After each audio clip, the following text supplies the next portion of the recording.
News top 9 मध्ये आपल्या सगळ्यांचं स्वागत। मी निखिला। सुरुवातीलाच आपण पाहणार आहोत लोकसभेची रणधुमाळी।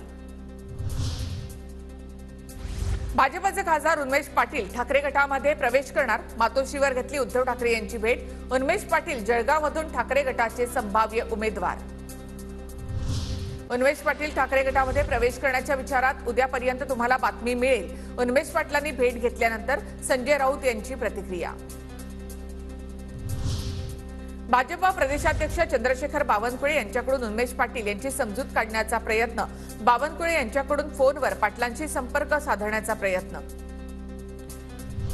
उद्धव ठाकरे आणि राजू शेट्टी यांच्यामधील चर्चा फिसकटली। हातकणंगले मतदारसंघात ठाकरे उमेदवार देणार।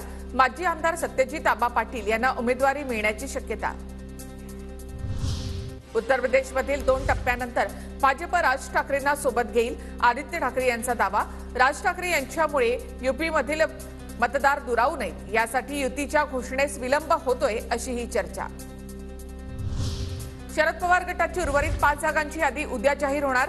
रावेर, भिवंडी, बीड, माढा आणि सातारा या मतदारसंघामधील उमेदवार जाहीर केले जातील।